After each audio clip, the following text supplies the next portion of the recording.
Hi hello ಎಲ್ಲರಿಗೂ ನಮಸ್ಕಾರ ಸ್ನೇಹಿತರೆ, ನನ್ನ ಮತ್ತೊಂದು ವಿಡಿಯೋಗೆ ಸ್ವಾಗತ. ಯಾರೆಲ್ಲ ನಮ್ಮ ವಿಡಿಯೋ ನೋಡ್ತಾ ಇದ್ದಾರೆ ದಯವಿಟ್ಟು ಲೈಕ್ ಮಾಡಿ, ಶೇರ್ ಮಾಡಿ, ಫಾಲೋ ಮಾಡ್ಕೊಳ್ಳಿ ಅಂತ ಹೇಳ್ತಾ, ಇವತ್ತಿನ ಕೆಲಸ ಬಂದು ನಮ್ಮ ನೆರೆ ರಾಜ್ಯವಾದ ಆಂಧ್ರ ಪ್ರದೇಶಕ್ಕೆ ಹೊಂದಿಕೊಂಡಿರ್ತಕ್ಕಂಥ ಕರ್ನಾಟಕದ ಕಡೆಯಲ್ಲಿರ್ತಕ್ಕಂಥ ಪಾವಗಡದಲ್ಲಿ ಕೆಲಸ ಮಾಡ್ತಾ ಇದ್ದೀವಿ.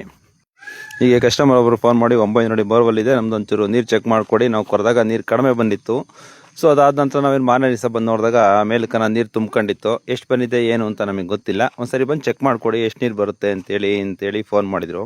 ಸೊ ನಾವು ಅವ್ರು ಹೇಳಿದ ಪ್ರಕಾರ ಹೋಗಿ ನಾವು ಮೋಟ್ರ್ ಬಿಟ್ಟು 880 ಅಡಿ ಮೋಟ್ರ್ ಬಿಟ್ಟು ಚೆಕ್ ಮಾಡಿ ನೋಡ್ತಾ ಇದ್ದೀವಿ.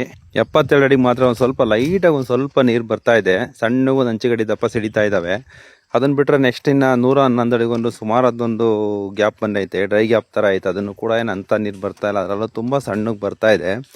ಸೊ ಅಷ್ಟು ಬಿಟ್ಟರೆ ಇನ್ನು 463 ಅಡಿಗೆ ಒಂದು ಡ್ರೈ ಗ್ಯಾಪ್ ಇದ್ದಿದೆ. ಇದನ್ನು ಬಿಟ್ಟರೆ ಇನ್ಯಾವುದು ಬೋರಲ್ಲಿ ನೀರು ಬರ್ತಾ ಇಲ್ಲ.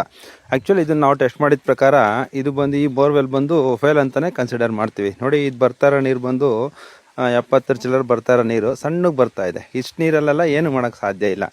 ಇದಕ್ಕೆಲ್ಲ ನೀರು ಮೋಟ್ರ್ ಕೂಡ ಓಡೋದಿಲ್ಲ ಇದಕ್ಕೆಲ್ಲನ. ಅದಾದ ನಂತರ ನೆಕ್ಸ್ಟು ನೋಡಿ ಇನ್ನು ಕೆಳಗಡೆ ಬಂದರೆ ಇನ್ನೊಂದು ಗ್ಯಾಪಲ್ಲಿ ಒಂದು ಸ್ವಲ್ಪ ಸಣ್ಣಗೆ ಬರ್ತಾ ಇದೆ ನೀರು. ಅದನ್ನು ಕೂಡ ಸುಮ್ಮನೆ ಒಂದು 10 mm ಅಷ್ಟು 10 mm ಲ್ಯಾಟರಲ್ ಬಂದಷ್ಟು ನೀರು ಚಿಕ್ಕದಾಗಿ ಬರ್ತಾ ಇದೆ. ಅದನ್ನು ಕೂಡ ಏನು ಪ್ರಯೋಜನ ಆಗೋದಿಲ್ಲ. ಅದನ್ನು ಬಿಟ್ಟರೆ ನೆಕ್ಸ್ಟ್ ಇನ್ಯಾವುದು ಕೂಡ ತಳದಲ್ಲಿ ಯಾವುದು ಗ್ಯಾಪ್ ಬಂದಿಲ್ಲ. ಹಂಗೆ ನೋಡ್ತಾ ಇರ್ಬೋದು ಯಾವ ಥರ ಕಾಣಿಸ್ತಾ ಇದೆ, ಫಾರ್ಮೇಷನ್ ಎಲ್ಲ ಯಾವ ಥರ ಚೇಂಜ್ ಆಗಿದೆ ಅಂತ. ಯಾವ ಥರ ಎಲ್ಲ ಇದು ಕಾಣಿಸ್ತಿದೆ ನೋಡಿ, ಫಾರ್ಮೇಷನ್ಸ್ ಎಲ್ಲ ಈ ಥರ ಕಾಣಿಸುತ್ತೆ. ಸ್ಟಾರ್ಟಿಂಗ್ ಬಿಟ್ಟಾಗ ಮೇಲ್ಗಡೆ ಫುಲ್ ನೀರು ತುಂಬ್ಕೊಂಡಿತ್ತು, ಇವಾಗೆಲ್ಲ ನೀರು ನಿಧಾನಕ್ಕೆ ಖಾಲಿ ಆಗ್ತಾ ಇದೆ. ನೋಡಿ, ಇದೊಂದು ಗ್ಯಾಪಲ್ಲಿ ಸ್ವಲ್ಪ ಲೈಟಾಗಿ ಬರ್ತಾ ಇದೆ.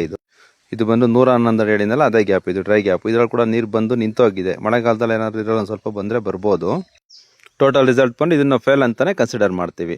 ಸೊ ಹಾಗೆ ನಾವು ಶನಿಮಹಾತ್ಮ ದೇವಸ್ಥಾನಕ್ಕೆ ಹೋಗಿ ಒಂದು ಕೈ ಮುಗಿದು ಸ್ವಾಮಿಗೊಂದು ನಮಸ್ಕಾರ ಹಾಕ್ಕೊಂಡು ಎಲ್ಲ ಮುಗಿಸ್ಕೊಂಡು ದರ್ಶನ ಮಾಡ್ಕೊಂಡು ನೈಟ್ ಹೊರಟ್ವಿ ಊರಿಗೆ. Thank you.